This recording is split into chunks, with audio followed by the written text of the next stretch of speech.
Guys, कैसे हैं आप लोग। स्वागत है आपका हमारे चैनल नॉलेज पॉइंट गुरु में। फ्रेंड, आज हम साइंस का पार्ट सेकेंड देखेंगे जो कि बहुत ही महत्वपूर्ण है। तो आपसे रिक्वेस्ट है कि आप लोग कॉपी और पेन लेके ज़रूर बैठें और वन लाइनर नोट्स ज़रूर बनाएं।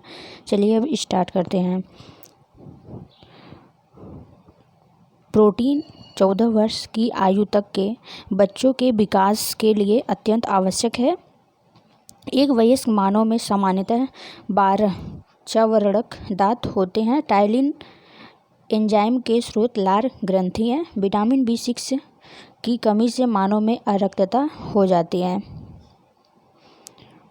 नेक्स्ट क्वेश्चन है, मानव शरीर में वसा ऊतक में जमा होती है। पेप्सिन एंजाइम प्रोटीन को पेप्टोन में बदलता है। पीलिया यकृत संक्रमण के कारण होता है।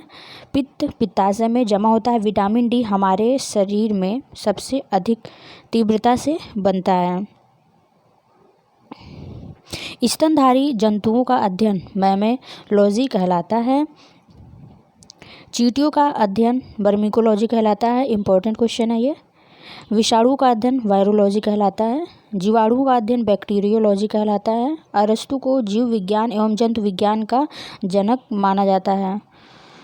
ग्रेगर जॉन मेंडल को आधुनिक आनुवंशिकी का जनक कहा जाता है। हिप्पोक्रेट्स को चिकित्सा का जनक कहा जाता है। मनुष्य की जीभ के पिछले भाग तक कड़वाहट की संवेदना सीमित रहती है। विटामिन A की कमी से रतौंधी रोग होता है। मक्खन तेल में परिक्षिप्त पानी होता है। खट्टे स्वाद की कोशिकाएं जिह्वा के पार्श्व में होती हैं। शहद का मुख्यतः कार्बोहाइड्रेट होता है। शहद में मुख्यतः क्या होता है? कार्बोहाइड्रेट होता है। कार्बोहाइड्रेट के अलावा हमारे आहार ऊर्जा में वसा होती है। कार्बोहाइड्रेट के अलावा हमारे आहार ऊर्जा में वसा होता है। विटामिन B2 की कमी से बेरी रोग होता है। विटामिन B12 की कमी के घटक कोबाल्ट हैं और विटामिन B12 को साइनोकोबालामिन कहा जाता है।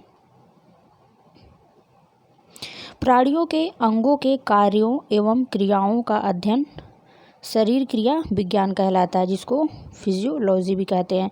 मनुष्य की पेशियों का अध्ययन सार्कोलॉजी या मायोलॉजी कहलाता है।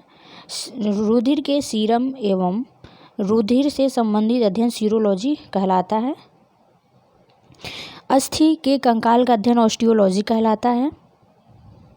उपास्थि से संबंधित अध्ययन कॉन्ड्रोलॉजी कहलाता है। जंतुओं के जीवाश्मों का अध्ययन जीवाश्मिकी कहलाता है। रुधिर का अध्ययन हिमेटोलॉजी कहलाता है। तंत्रिका तंत्र से संबंधित अध्ययन न्यूरोलॉजी कहलाता है।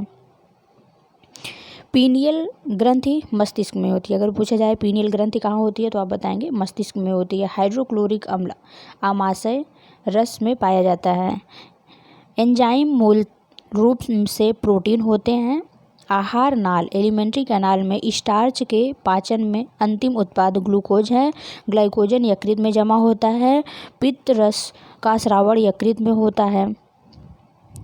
मानव शरीर में संक्रमण को रोकने में सहायता करने वाला विटामिन A है। कॉपर धातु की विषाक्तता से संबंधी क्षति होती है। ग्रसनी में पाचक एवं श्वसन नलियां क्रॉस करती हैं। आंवले में पर्याप्त मात्रा में विटामिन C पाया जाता है। रेनिन का उत्पादन 8 वर्ष तक की उम्र तक होता है। यह दूध में उपस्थित केसिन को कैल्शियम पैरा कैसिनेट में बदल देता है, जिसके कारण दूध थक्के के रूप में बदल जाता है और इसका पाचन आसानी से हो जाता है। दूध में विटामिन C नहीं पाया जाता है। किसी एथलीट को तात्क्षणिक ऊर्जा के लिए कार्बोहाइड्रेट दिया जाता है। छिली हुई सब्जियों को धोने से विटामिन B और C निकल जाता है। प्लीहा, जिसे स्प्लीन भी कहते हैं, प्लीहा को RBC का कब्रिस्तान कहा जाता है। इंपॉर्टेंट प्रश्न है। प्लीहा को RBC का कब्रिस्तान कहा जाता है। बच्चों के अंगों की अस्थियां विटामिन D की कमी से कमज़ोर हो जाती हैं। हिस्टिडीन एमिनो अम्ल मानव पोषण के लिए अर्ध अनिवार्य माना जाता है। मुख से निकली लार स्टार्च का पाचन करता है। ग्लूकोज शर्करा तत्काल ऊर्जा प्रदान करते हैं। हमारे शरीर में यकृत सबसे बड़ी ग्रंथि है। इंसुलिन पाचक एंजाइम नहीं है।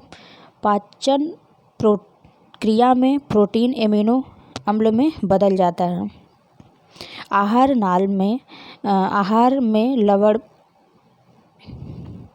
में लवण का मुख्य उपयोग भोजन को स्वादिष्ट बनाना है। विटामिन डी की कमी से होने वाला रोग रिकेट्स, शरीर की अस्थियां प्रभावित होती हैं।